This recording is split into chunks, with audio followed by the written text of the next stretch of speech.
kind of going. Okay, you want me to do that? Yeah. Good Sorry, morning. technical difficulties. Technical difficulties on this end. Good morning, everyone, and welcome to our third episode of Coffee and CHIKAHAN.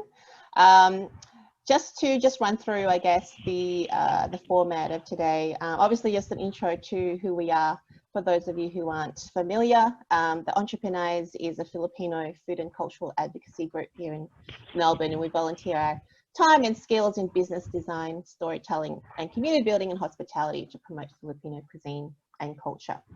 And the purpose of Coffee and CHIKAHAN is really about building community through conversation to connect, engage, and uplift in this time of COVID-19. It's real talk with real people as we navigate together in a life interrupted by this pandemic. And we're also enabling our barrio to partake in the conversations.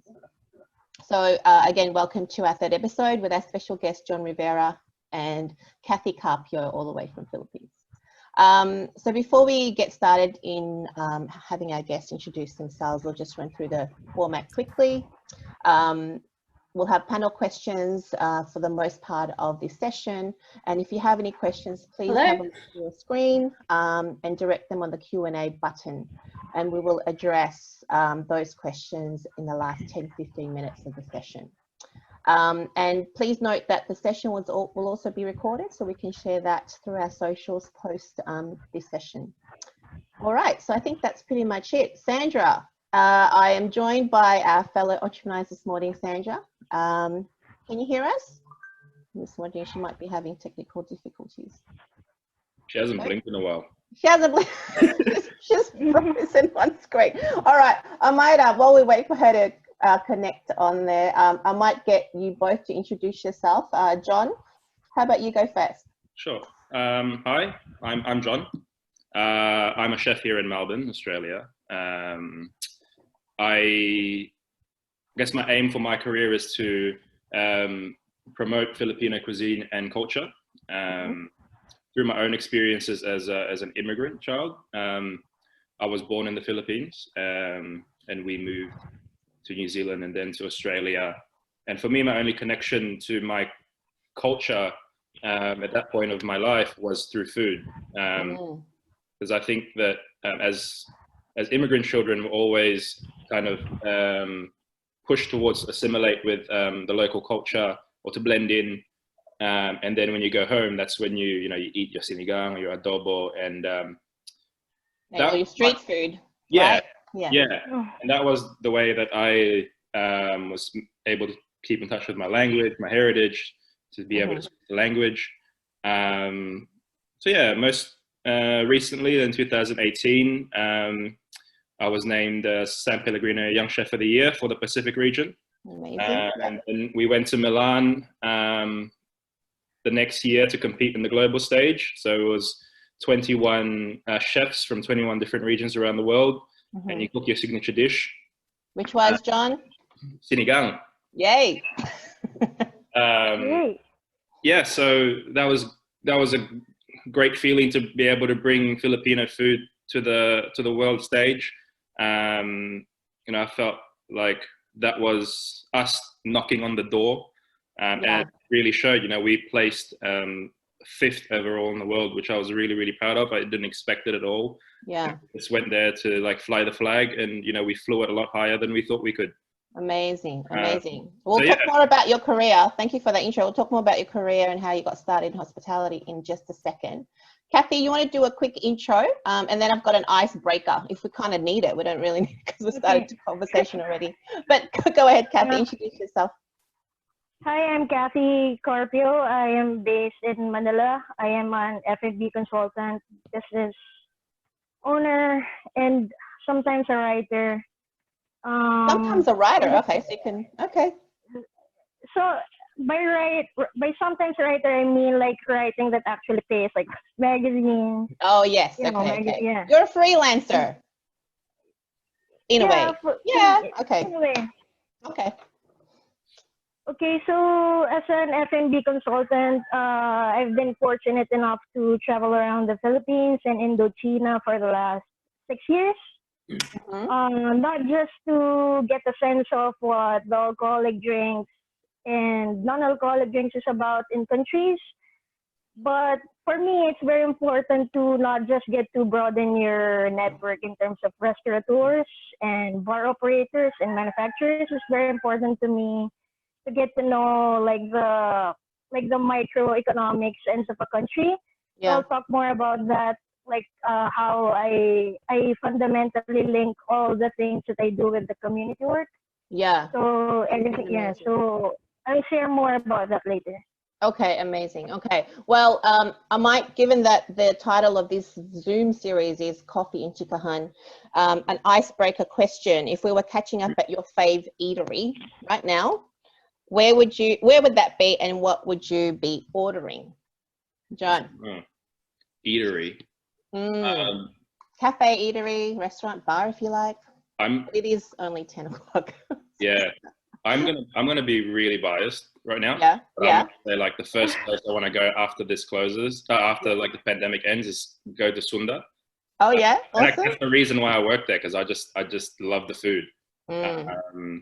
And I would just be smashing down a couple of Vegemite rotis. Yeah. Um, Vegemite rotis. yeah, Wow. and that's good at like any time of the day, I guess. Yeah. Oops. Are you hearing that? That's actually Ross asking me how to get on the CHIKAHAN. Oh, tell him to go on the Entrepreneurs Instagram, and the link is up on live on our profile. Okay, Cathie, how about you? Where would you eat, and what would you order? Wildflower. I'll go to Wildflower. That's my favorite brunch place. The chef hates it when I call it a brunch place. Because it's more than a brunch place, but it is the perfect brunch place for me. I'll order a flat white, unsweetened flat white, and buko pie. Like for me, that's the best way to start the day. And is brunch a big deal over there in Philippines? It is obviously in Australia. Before it's not the thing. Filipinos sometimes wake up late, especially during the weekends, and they call it brunch. But that doesn't count if you didn't foresee it. Okay, and, right. You just happen to it's technically a late lunch, not brunch. Yeah, but, okay. Yeah, so Wildflower for me created a cultural impact in terms of, making brunch a thing. Yeah, absolutely. That's another reason to eat again, right? That's always a good thing. Isn't brunch just the word for merenda? But in the morning and lunch, right? Always had that, right? So Grace has joined us. I think, Sandra's just having some tech issues. So we've got Grace online with us. Hey, Grace. Hi, guys. Hi. Okay. How are you, Grace? All good? Yeah, all good. All right. So the next question is, we'll kick into the Q&As now. First question is, how are you staying positive at this time and taking care of your physical and mental well-being, which is really, I guess, a really big area that we're all experiencing right now, right? I think that the isolation can really do a lot of things for you. Yeah. The first part of it, I was really lazy. So the physical well-being part was more about nourishment / engorgement, cakes, cookies, the lot. We did see you make the burnt cheesecake, right? The style version of it. Yeah, that was good. But then after that, I was actually right after that, I made a conscious decision I should start exercising. Hey, we're five weeks in. Personally, I'm still figuring out when I would be doing that. Yeah, I mean, but I've just been kind of I've been trying to exercise more, move more, stand more, eat a lot healthier. Yeah. Trying to cut down the rice. You gave up rice for Lent, didn't you? My wife did. Sharon. Oh, okay. Yeah. We celebrated by making crab fat fried rice. And you know what? Yeah, after this, I'm going to eat clean.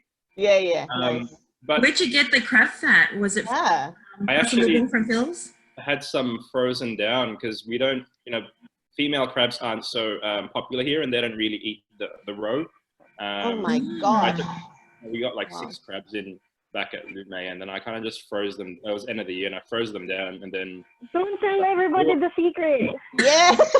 What's that? Secret. Don't tell everyone the secret. Oh no, for What's the secret? sure. What's the secret? Oh, so yeah, I mean, firstly, you gotta cook the rice the night before, and it's gotta be like, cook it, take it out, put it in the fridge so it kind of dries out. Because you know when you make like sinangag from fresh rice, or your parents do, and it's like gluggy, Yes. Yes. congee or congee. Yeah. So you gotta do that so it separates. And then Okay. Mm. Do you have any? You should do a video so we can all, you know, admire, because we don't have crab fat. I don't have any more either. We ate it all. Oh, bugger. Bugger. But Okay. I think mental is the most important part to take care of at this time, because I think with all this time you have to yourself, you kind of get in your own head, and I think it's important to stay positive and keep learning during this time, and learn new skills. Or for all you chefs out there, I'm looking at you because I'm one of them. I have a bookshelf full of these cookbooks that you've invested so much money, but you haven't opened them. So that's very I had a time for true. myself to kind of get through as many of these books as I can before isolation finishes. Yeah. And that's kind of just made me more, it's inspired me during this time that I haven't been able to touch a pan, because I've in my head, or this, my imagination's going wild, and it kind of makes you feel like a child again, and brings you back to why you loved this industry and why you love cooking. Amazing. What's your collection like? How many books have you got, or how many books have you got to get through? Oh, a lot.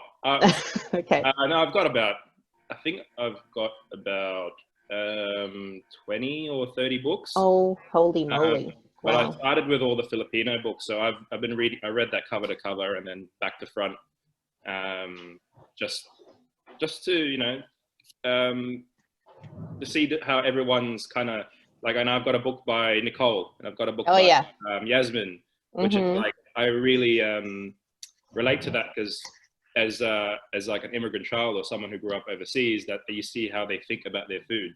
Yeah. And I've got books by like Margarita, like the old school culinaria, and the one by Tatong Sar, and that's like old school.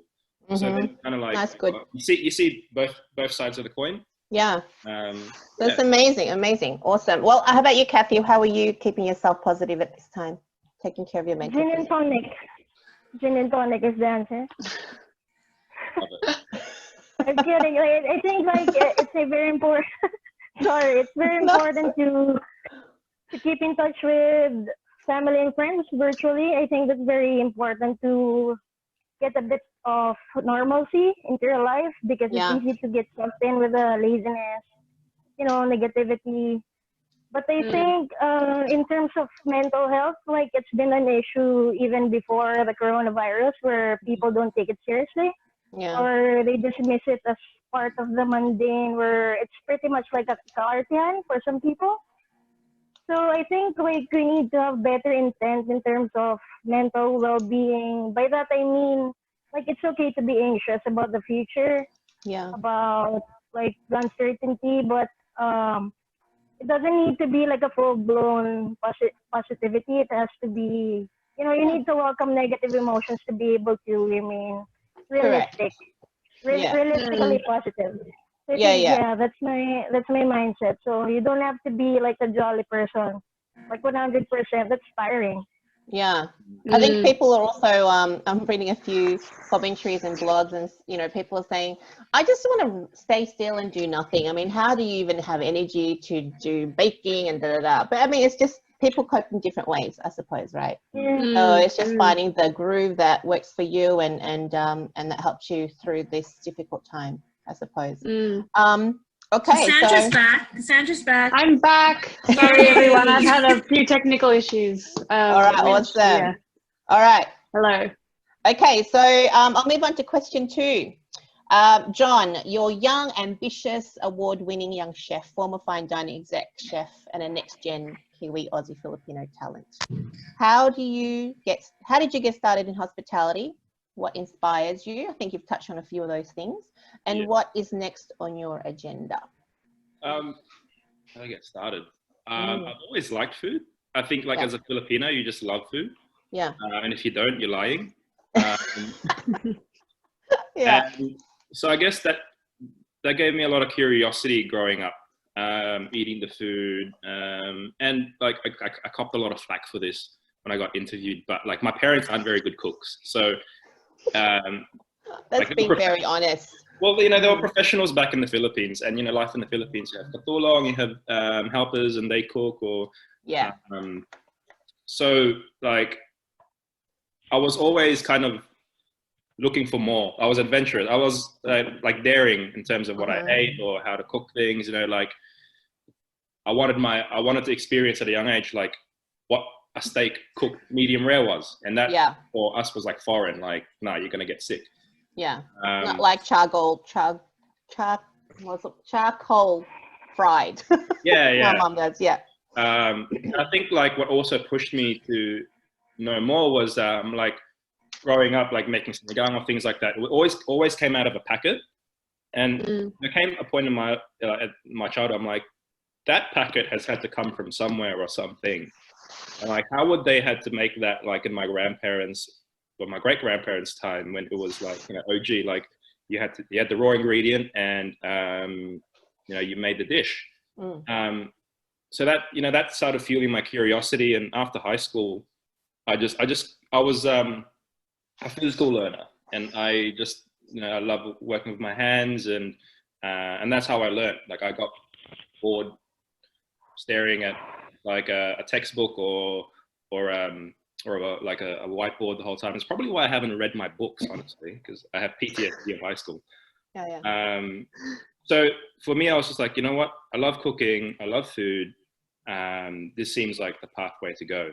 And I haven't looked back since. And I've worked front of house, I've worked back of house, and I love, you know, the silent art form of it that regular people don't see. You know, the little things to make, I guess, the experience or your night extra special. What have I got? What's next on my agenda? Well, I was hoping to, you know, start opening a restaurant, or be in the process of opening my own restaurant this year, something Filipino inspired, with, you know, accumulating all the techniques and experience that I've had. But you know, as you guys gonna put it on the back burner right now. But you know, good things take time, and I'm positive. I'm keeping a positive mindset that it will happen. You just gotta wait for it. Well, almost it would be so opportune. Like once this is all over, I can only imagine it's going to be an explosion of people going out and you know, hospitality and gatherings. So you know, it's almost you know, there may be a little bit of an opportunity to use this time to regroup and just you know, look at those things going forward. I guess it's always about adapting. And Cathie, how does your passion and purpose align with the work that you do? Because you do work both in Cambodia and Philippines, yes? Yeah, so like, to be honest, like after college, like I have this different passions that I haven't been able to integrate. Like I've always known I'm into food, so I did a bit of food writing in Singapore, and then I do love like entrepreneurship. I guess that's for me. Before it's more of building a cash cow, but now it's social entrepreneurship, like as one ages. And so right now, like my greatest passions are Filipino cuisine and culture, entrepreneurship, and community work. So I try to integrate that in whatever I do. So as I travel around Cambodia, Vietnam, and the Philippines, like I just realize how much I don't know, and like culturally, and whenever I get back to the Philippines, I'm just like so excited, like an idiot, like an idiot, like trying to understand. Like the lolas don't get it. Well, like we're so excited about learning this thing. So so I develop a habit of unlearning things. Like definitely you take up like some things that you unlearn. You need to unlearn from the older generations. Not disrespecting, but some learnings need to be corrected. So you get to a phase of unlearning, relearning, and pretty much like inculcating what you learned and apply that to life. So so as I travel around the Philippines and I get to meet a lot of restaurateurs and, you know, members of the informal sector. So I get like multiple perspectives essentially. Mm-hmm. And my goal is to have a like multiple perspective, but in a collaborative way, not in a social, you know, don't make it as a social, pretty much a social war, not a technical war, but, you know, clashes of insights. And yeah, so I have a great an intense intent to document what I find, especially if I meet like cooks making dishes I didn't grow up eating, like the talsugs and the marinao, so I get to know them. Plus, I don't just take knowledge from them, like I also share knowledge that I find. Like I've been focused on getting them to shift from informal to formal sector because that's how you get like the financial services that you need without being like rattled by loan sharks. So that's like for me that's a sustainable way. So they don't have the knowledge to do that because like for me knowledge should be shared and they've been sharing knowledge. I would have shared it even if they don't share knowledge like cuisine wise. So for me that's like I'm helping this Marano lady turn her pace into an import export product. So like pretty much distributed in the Philippines, so it gets more prominence and abroad as well. So yeah, because they won't necessarily, they won't necessarily have the business skill set or even the connections to make it a vibe. Like they know how to cook, they know their flavors, but they don't know like entrepreneurial ways to do things, like in a sustainable ways. And like just the fact that you turn them into a formal sector, that's a good thing because they would have access to low interest loans.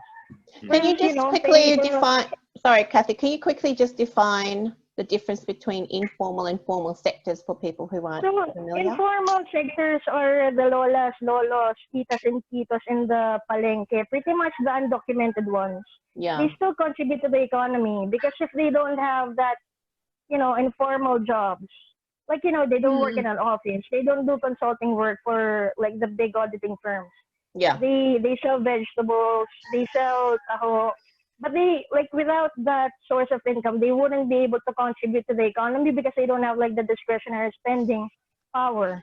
Yeah. So therefore, like we need to empower them. So like it's a cycle of growth. It's not just like, you know, it's static and like you let them be poor forever.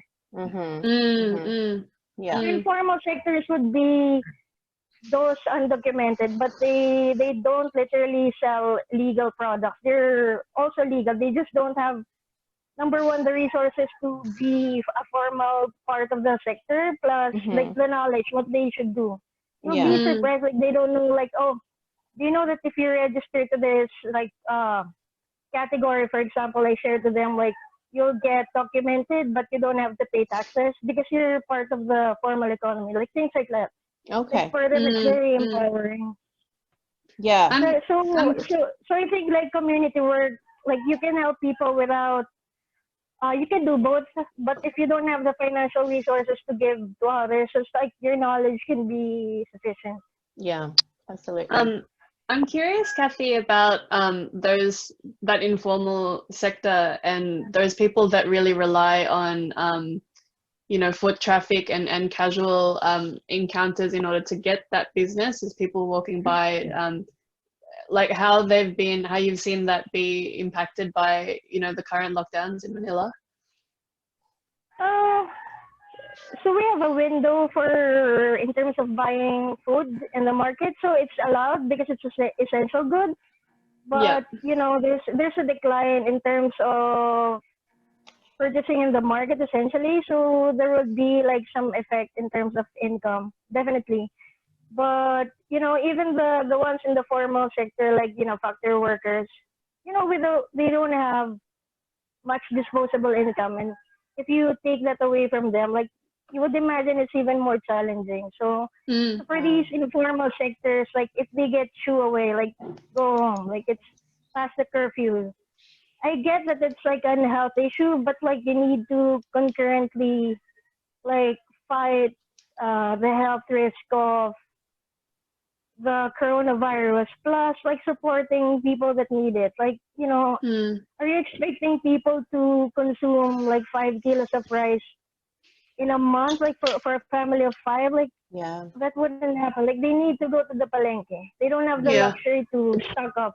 Like it's easy to say, oh, stock up for 30 days. Like they don't have that, leverage. Like they won't stock up on like olive oil, parmesan. Like they would need like pizza and rice. So it's always like Yeah. nice to be rooted. Yeah. Yeah. Yeah. Amazing. Okay. Sandra, you want to ask the next question? Yeah. We want to know, I mean, the word hospitality means so many different things to so many different people. And I think as a people, Filipinos are, kind of known for being very hospitable people. I want to know from your perspective, maybe if John could start, what hospitality means now in a time where, we're searching for these ways to connect, but we physically can't do that. How can hospitality help us out of this, or what does it mean to you?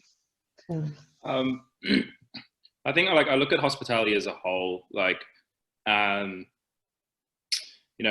We work in this industry of hospitality, like restaurants, cafes, and all that, and hotels. But for me, the main crux of hospitality is just making someone feel good. Right? I read this thing. It's like our industry is the only industry where a good or a service is either consumed or used by a person, and it immediately affects them. So that's what it means to me.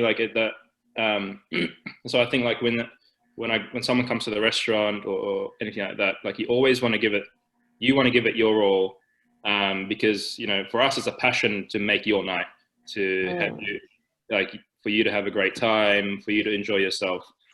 In this kind of lockdown situation, it's hard because hospitality is so personal. It might not be person to person contact, but I've made this thing for you, and you're going to consume it or whatever. And it's so hard right now because even takeaway, a lot of places are doing takeaway now, which is great, and please support that because it helps these places, these establishments pay for the staff to keep the staff on, to give them a chance to reopen. Even by doing that, you lose that personal connection with the people who made it, because it's almost like on your phone, you're ordering something, and then it arrives at your door, and then that's kind of like the transaction. So for me right now, it's just I'm missing that. I'm missing that connection. And I'm really kind of unsure, how to be able to give that at this time. I mean, these things are great, like being able to Zoom or talk to your friends and show hospitality in this way. You're giving a feeling of connection. Whether that's we eat a dinner together on Zoom and it feels like a family, but yeah, and that's what it means to me, I guess. Awesome. Yeah. Cathie, how about Cathie? you? So, for me, I see, hospitality as a process. I see it as welcoming people. Sorry. Yep. Yeah. So I see hospitality as I think it's the greatest act of generosity, not to exaggerate, but even in a restaurant setup or a familial setup, hospitality is an act of generosity. But as an industry, I see it more than just restaurants itself or hotels itself. It indirectly impacts farmers, other food producers. So I think failure to support restaurants in this challenging time, I think it's a big letdown to the agricultural sector, the food producers as well. So it's literally a big family. Yeah, it's an ecosystem. So now I get what you mean about the takeaways. I know that they are buying takeaways is critical to kind of soften the economic blow of not being able to open on a regular basis. But so I also miss the interaction, like that's unbeatable. Like the interaction with the food producer themselves, like the like chefs, and like having someone tell you like what the wine notes are, which I know like it sounds privilege, but you know those are the things that make hospitality industry what it is. Like it's personal. Yeah, absolutely. Yeah, great take on it. So just on that, I mean, I guess you've eaten and made quite a number of dishes throughout your careers, and perhaps even different types of ways of cooking right now. What's one dish or ingredient that best describes you and why? Magic sarap. No, I'm just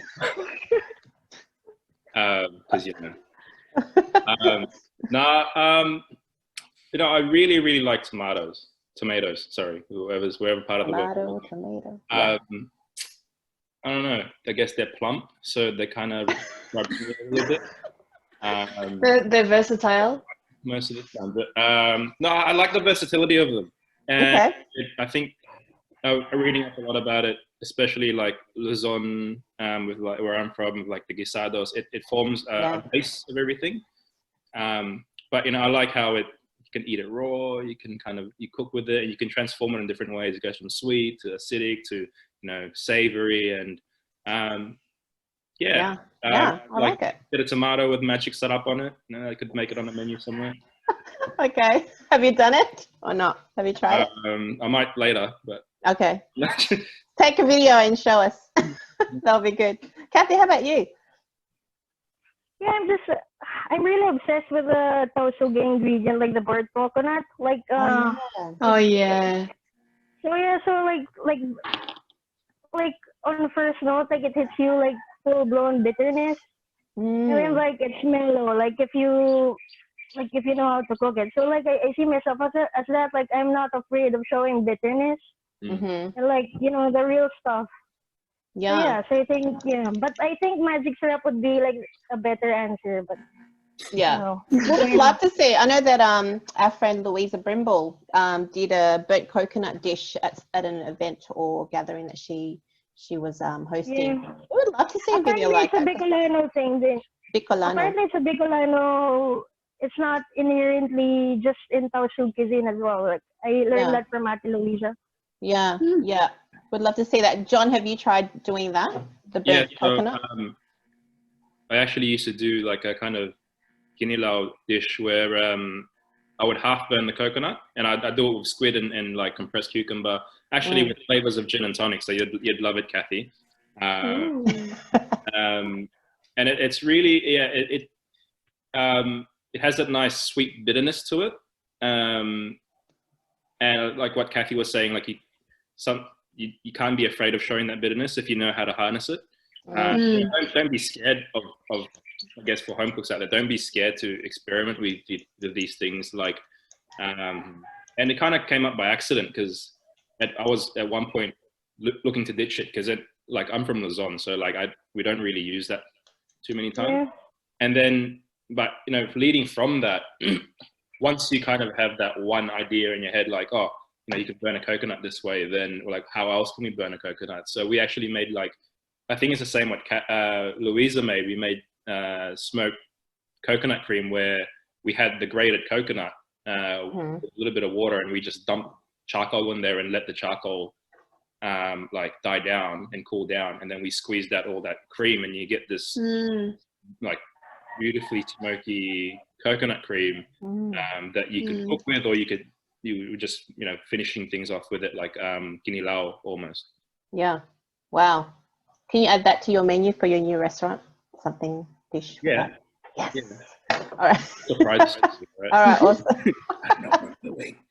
Okay. Do you think, I just on that, I like you know, hearing different ways to even just one ingredient to different ways to burn a coconut. It seems like, you know, Filipinos can take something and make something out of anything, you know, is our cuisine by nature, you know, adaptable and resourceful, do you think?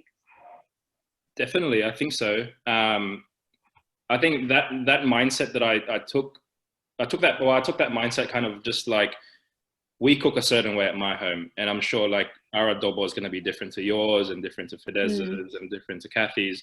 And, you know, and then I realized, why is that? And it's all kind of like, it's all regional in the Philippines. And we, like, I think most of the food that we're exposed to outside of the Philippines is just kind of like the basic, I don't want to call it basic, but, you know, it's like the staples, the Luzon staples. Yeah. And like, I take kind of inspiration from my parents as well. When they came here, like, they didn't know how to cook, and they're willing to take risks, and some risks don't pay off and some risks do. And I think that is cooking, you know, like back then some French master would probably, like, you know, try to do something and he messed it up. And in failure, you see more opportunities than success. Yeah. Because like, once you nail something, you kind of like, you have this idea that, oh, that's fine, like we've got it. But when you fail, all of a sudden, like, your mind goes in overdrive. Like, how do we do it this way, this way, this way, this way? And yeah, I think, you know, it's just adaptability, it's resourcefulness, it's mindfulness, and it's just a little bit of crazy imagination, which everybody should, like, don't be scared to fail. Like, I've failed more times than I've succeeded. Hard to believe, John, but yeah. Okay. No, but it's true. Yeah. And Cathie, how about you? What is Filipino food for you? I mean, you've come across quite a number of different regional cuisines. I mean, through your stories and your content on social, I've learned more about Mindanao and tawi-tawi dishes than I've ever had before. I don't know. Yeah, so like even in the zone itself, like it's very diverse. Like let's zoom in terms of like the souring ingredients. Like if you grow up in Luzon, like all you think about is that tamarind and kamyas as souring agent. But like if you go farther, like if you go to the north, like in Pampanga, they use guava, and then they call it like a different, I think, bulanglang. Bulanglang, yeah. I wanna say bulanglang with, they use ulang, but the souring agent is guava. Guava. So like the fact that you use different souring agents, like in Bacolod, it's Batuan. So like it's like the fact that we use different souring agents tells a lot about the diversity. And like we can't, like, it's very easy to say like, oh, Filipino food is just Spanish influence, as if we don't have our culinary history before the Spaniards came. So we need to like unlearn that. Like everything is Spanish influence and everything is sour. It's not. Like curries are not sour. So it's like hasty generalizations is, I think, dangerous. So like for me, Filipino food is a mix of influence from the Malays, Chinese, the Spaniards, and other cultures we don't even know about because of the history of economic and cultural globalization that's beyond colonialism. So like we'll never know like the entirety of diversity in the Philippines. We just like take it as it is, rather than being decision, oh, that's not Filipino. Oh, kaffir lime is not Filipino. Just because you didn't grow up eating kinilaw with kaffir lime, because it sounds very Thai, isn't it? And but it's used in like I think the Maranaos use it for kinilaw. So like things like I have no idea, like they use it for so and lemongrass. I mean, lemongrass for us in Luzon, in Pampanga, you know, where I grew up, we didn't use lemongrass for a few dishes, and when in fact down south they do, right? Like is it kansi? Is that the dish? Kansi? Binakol, like it's a tinola with tangla. It's sweeter because of the coconut. Sorry, it's not tinola related, but like it's chicken soup but with tangla. It's sweetness because of the fresh coconut juice. It's sweet and like so it's delicious. That's so good. Plus, so it's a very diverse. Like I think like it's better to look at like we don't need to pigeonhole Filipino food as like, of Spanish influence. It's arroz Yeah. caldo, therefore it's Spanish. They just got to name the dishes. It's not even Spanish influence. So like we need to keep an open mind, I think, with Filipino food. Not Yeah. every Filipino food is brown or, you know, Yeah, drenched yeah. with vinegar. Yeah. I think. Cathie, Yeah, so it's sorry. Sorry, go. I was so just I think sorry, go. So Cathie, No, you go, Cathie, you go. go.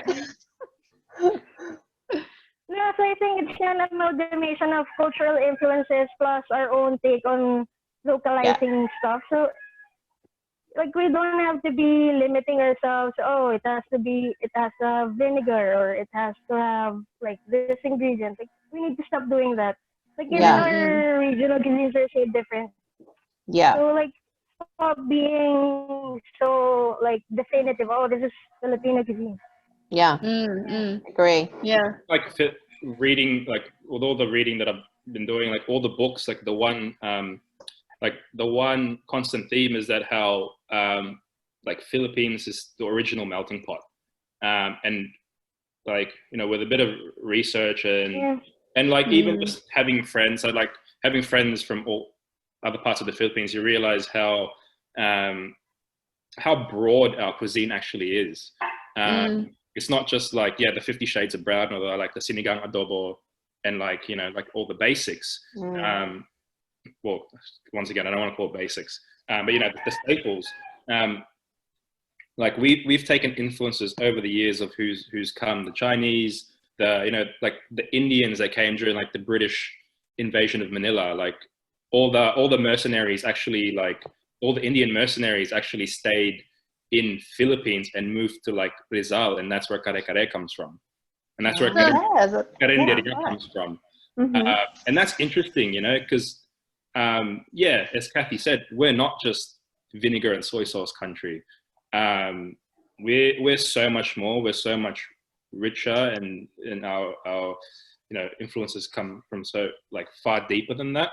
That's what makes it exciting. That's why I want to cook our food, because like there's like Cathie's always wanted to take me to like the Muslim part of Quiapo, where they have all the Maranao food, and you know, that excites me, because that's something I've never tasted, and I'm sure it's kind of like vice versa, you know, for them. And yeah, I think that's one thing.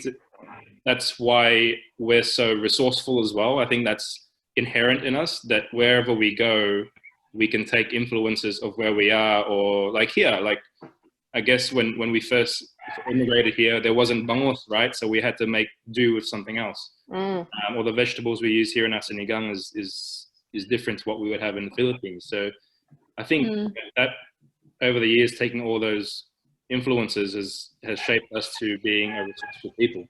Yeah. Okay. Yeah, absolutely. And I think, and that opens up the opportunities around even food tourism. You know, Cathie, there's a few obviously in Philippines, and I think it's a way of educating and informing ourselves, but even the likes of, I guess, you know, food and travel writers who were curious enough, you know, like our friend Sophia Levin, Eat Curiously Mantra, to bring her even into Philippines and learn more about that, and then use her platform to, I guess, educate and share that experience with others. And it is about broadening that perception and the, I guess, understanding and appreciation that our cuisine is, so much more than sinigang and adobo, right? I think what was really exciting to me when I caught up with Cathie, I was in the Philippines when we were still allowed to travel at the end of last year. And I was fortunate enough, she took me to Quiapo, and I got to go and meet Babu Noran, and just see, like, you know, a part of Manila that I would have never gotten to see had I not been with Cathie. Like my family probably wouldn't have gone there or been familiar enough to go. So I think what was really heartening to me, I think Cathie and I had a few conversations about how well, she can speak on it, about how people in our generation are now much more curious about to actually understand, you know, pick that apart, like what is Filipino food, because a lot of us are coming from, you know, migrant backgrounds where we have had a disconnect to that, and you know, trying to actually understand that for ourselves, and not rely on the assumptions that we might have inherited from our families. Mm-hmm. Are you finding that, Cathie, more and more? Is she not? Cathie, can you hear us? No, I think she's not. Cathie! No, okay. I think Her audio's connecting. John? we can see that here in Or Australia. I think with the we can see that with the success of the events that you ladies have done. I guess the following, the momentum that's gained. We definitely see a lot more Filipinos, our generation, accepting each other, and you know, like there was a whole kind of mindset before of like I don't want to eat Filipino food when I go out, or that's not Filipino, and a lot of kind of like negativity kind of associated with trying to champion our food. But now, you know, everyone's very supportive, and I've seen that here in Australia, in like America, in the UK, even with Veggie and Sarap, and back in the Philippines. You know, so I guess there's an awakening in our generation. Like we want to see like people like us, or you know, people that look like us, that we can relate to, like our tastes and flavors, and yeah, it's great. Yeah. I think the more visible we can be, the more we can, I guess, share our story, right? Yeah. Okay. Cathie, can you hear us? No? Oh. No. Oh, she might have a technical issue. All right. Okay, so just mindful of time. So we're now 11:45. There's a whole lot of questions we haven't covered, but I might, Sandra, maybe we can go down the Q&A. There's a few that's been sent through. Oh, okay, sure. I can't see them. Hang on. I've just okay. All right. So if we've got a few participants logged in. If you have any questions, please send them through. I might kickstart with a question for John. We cringe at the word pivot these days. Tell us how you and Sharon had to pivot your wedding experience when Mount Ta'al erupted unexpectedly. Yeah, and was the OG Margarita Flores able to still cater your wedding? Like, yeah, that was crazy, because like literally a week before the wedding, we were meant to get married in Ta'al, in the cathedral in Ta'al, and it's already so kind of difficult planning a wedding in the Philippines from Australia, and we're like, you know, we're in the clear and everything, and then a week before, like, it erupted, and like, I know initially we were kind of like, oh, what the hell. But then you kind of just mobilize yourself and realize that, like, you know, you try to fix the things you can, or work around the things you can. So luckily enough, all of our suppliers were kind enough to move everything to Manila, the caterer, the venue, and, you know, our wedding coordinator was really like helpful. But it just made us realize that, like, there's some things in life you can control, and there's some things in life that you just gotta, you know, ride the wave of. And I guess I'm using that mindset right now. Like, you know, we still take it seriously. You know, like the natural disaster was serious. This pandemic is serious. But, like, you just gotta ride the wave, and you gotta be positive in the outcome of it. And I guess, like, in that time, we saw how all these suppliers, who really are just strangers, come together, pull together to still make something happen. You almost gotta, like, mimic that mindset now. Like, a whole lot of us are strangers, but we're all in this together, and you just gotta work together and make it happen, whether that's not going out and social distancing or self-isolating. Like, you know, we got to do it for each other. Yeah, absolutely. So yeah, Okay, awesome. Well, that's an amazing outcome, because in the end it was still a beautiful ceremony, a celebration of your union with family and friends. So you still made it happen. It's sometimes it's not the little details, but it's the people that you share it with. Absolutely, yeah. Kudos to you guys. That was amazing, and you saw some of the images on your social. That was beautiful. So congratulations on that. Cathie, there's a question for you from Grace. Let me just bring it up.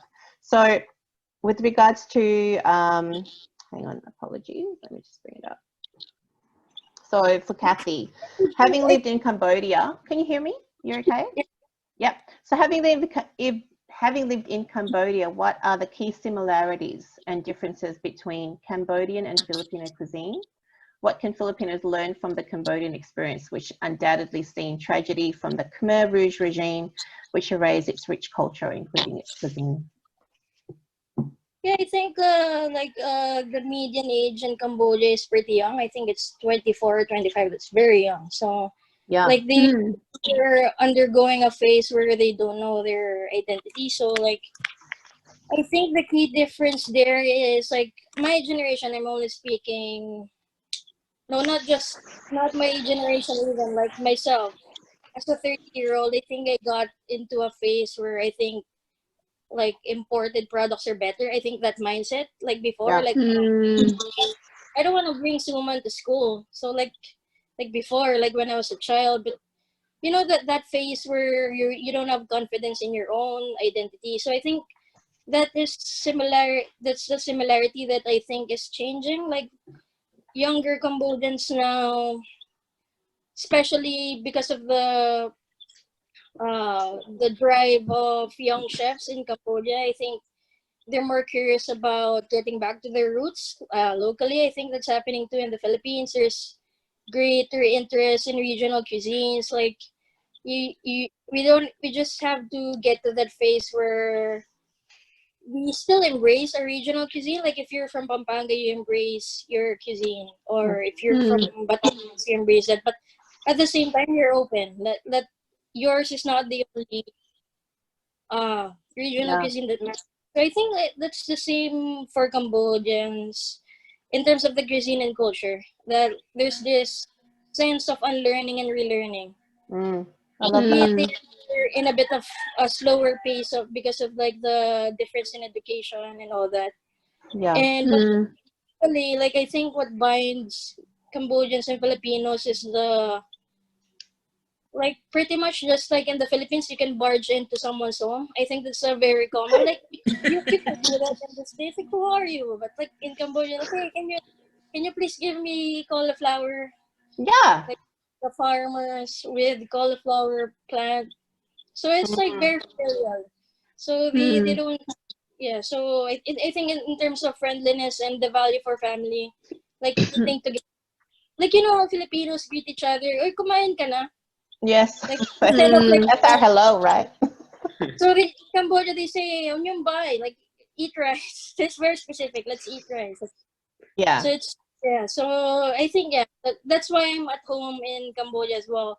So it's still unfamiliar for me predominantly, but like there are underlying like cultural cues that made me feel like at home.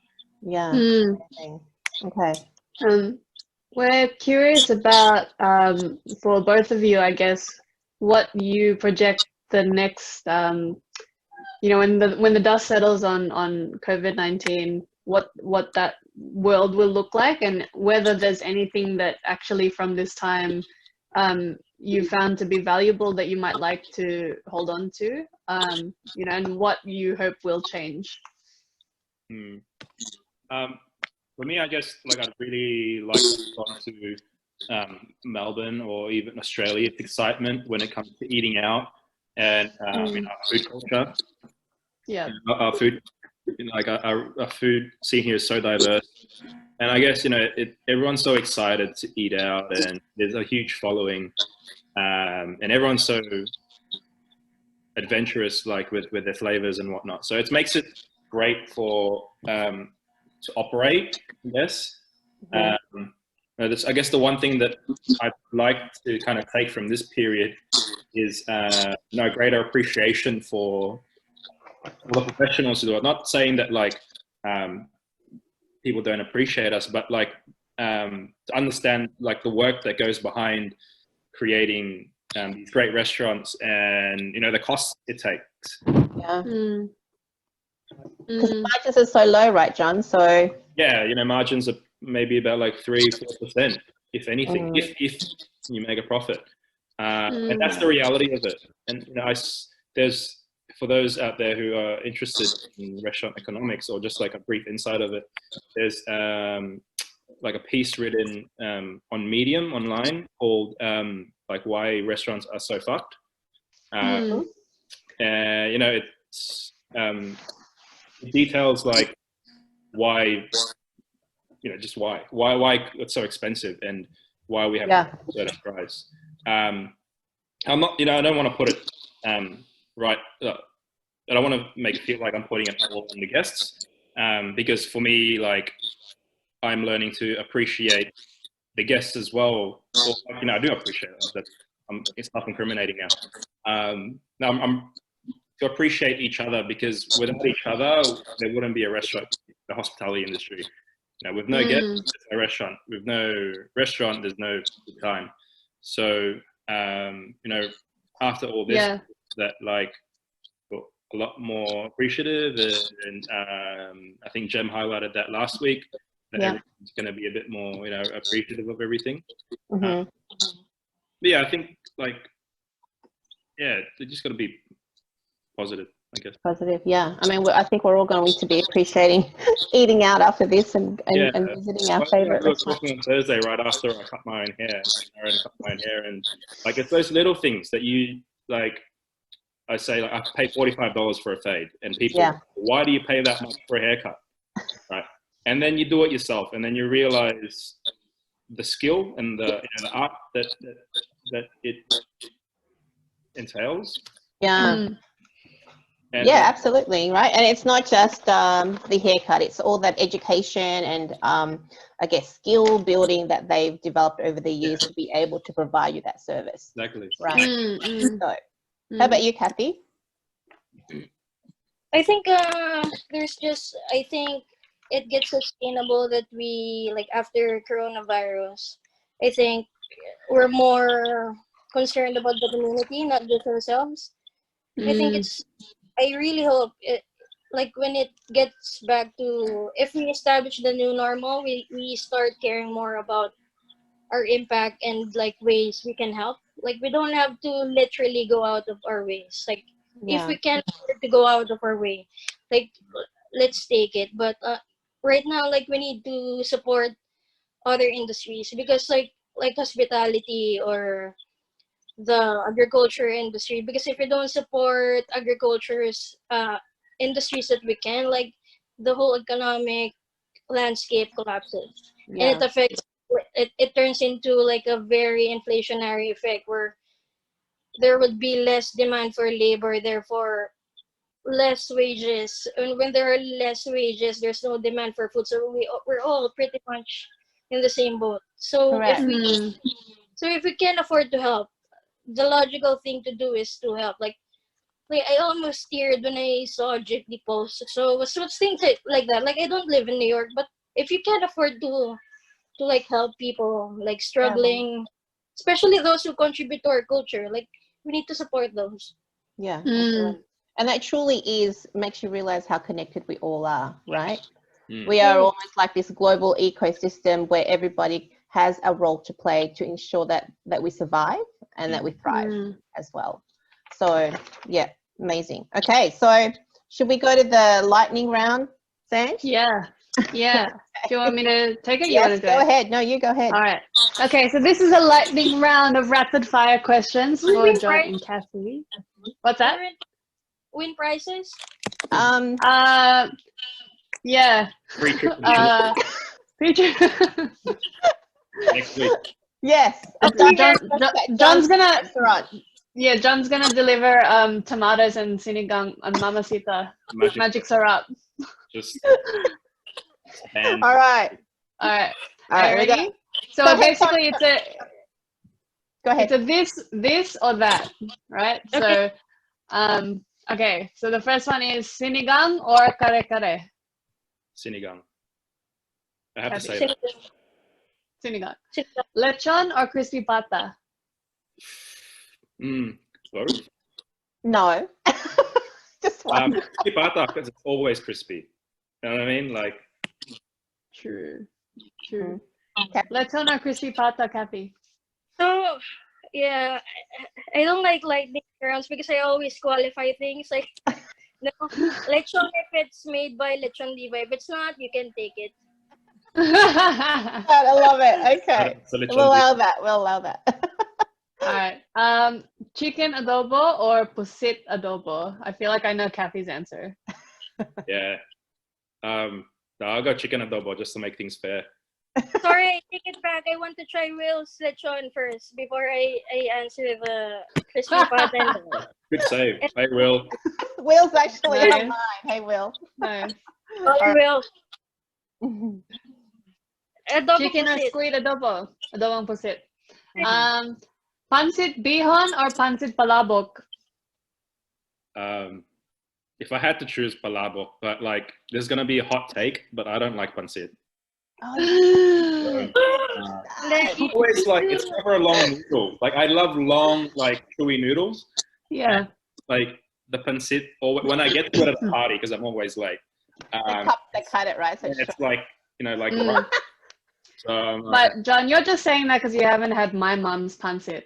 yes. well, deliver some, and I'll trade you some tomatoes and. Yes, butter. Right. Let's come on. Contactless delivery. Contactless delivery. Okay. Miki Cathie? Bihon, I love Bihon. Bihon. Bibingka or ensaymada? Bibingka. Ensaymada if it's from Bacolod. Like, I'm very specific. Sorry. Yeah, Cathie, I love it. No, it's fine. We're all like love writing it. notes. Cool. We're Yeah. writing notes. Yeah. Oh my god, Champor- like the ones I've made you try that. Like the one from Bacolod. When we were Yeah, at Glorieta, the best. Okay, Best next. ensaymada. I bought some, and like I smashed it after the event. Oh yeah. Is that the really Yeah. big one? Okay. Is that the really big one? Yeah. Yeah, Oh yeah. I was. He's good. The whole thing, right? All right. Champorado or taho? The whole. Oh. Taho. Sorry, Chaparado. Love it. Taho. Toilet paper or Can you do tabo? a tahok call, John? Or What's that? Cathie? Can you do a tahok call? How they do the... Oh! And then you need the rooster in the background, which Cathie can provide. All right. That's hilarious. Okay, yeah. All right. Yeah, you know, yeah, my uncle had 3 roosters in our mini farm. Like when I got her, like it take it out. Like it roars like 1 a.m. Come on, 1 a.m. They're too late. Okay. They're like, All right. okay. Toilet paper or tabo? A day. Today. You know, So contactless. fancy. Not everyone, well, I suppose it's the same, right? Not everyone has toilet paper or a bidet. Yeah, garden hose. Fun. Oh my God. Diaper. Yeah. Tabo's flexible. Yes, right? And True. sustainable. Mm. Gin or wine? Gin. As long as it's not. Oh no, I'll get incriminalized. So. Fuck. Like Tricky I question. need to for this industry. Booze in Just general. wine over gin, to be honest. Okay. Okay. Airbnb or hotel? Airbnb. Depends how much money. Who's paying? Yeah, well, Who's tab? it's a joint account now, so. I've only stayed at hotels in Manila, so but I don't know. Hotels. Okay. all right. Bougie. Okay. Last one. Last one. Karaoke or TikTok? Karaoke, come on. What's your go-to Dancing, song? right? Come on. What's your go-to song on karaoke? Depends how many Negronis I've had. Like if it's like really, really bad. Like if I'm There's trying no to be black and white with Cathie. There's always. like yeah, yeah, Love I it. always play things. You gotta be a certain level of drunk to get on the mic. Come on. No, you're Filipino. You don't need to drink. You can just bring up the Like mic. if I'm trying to play it cool, I do like Cardigans or No Doubt. But Oh, if I'm Okay, pretty solid. too much on the Negroni, it's like pop song or something. I don't know. Oh, yeah. Okay. Well, I wanna see Karaoke, that. and you fight all the titos for My Way. Oh, no way. You do My Way as well. What's the lowest song? Like, you don't have to hit any high notes. True. Well, that's very true. Okay. That was fun. Okay.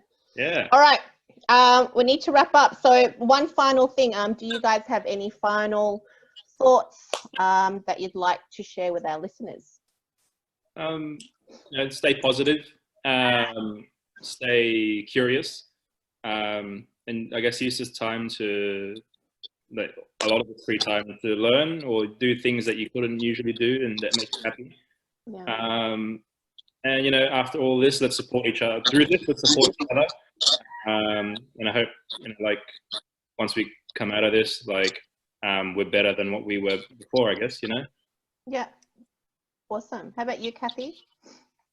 Yeah, like as what I've said before, like I really hope like we have this sense of community that's not theoretical, more on action, because it's easy to say, oh, let's do bayanihan.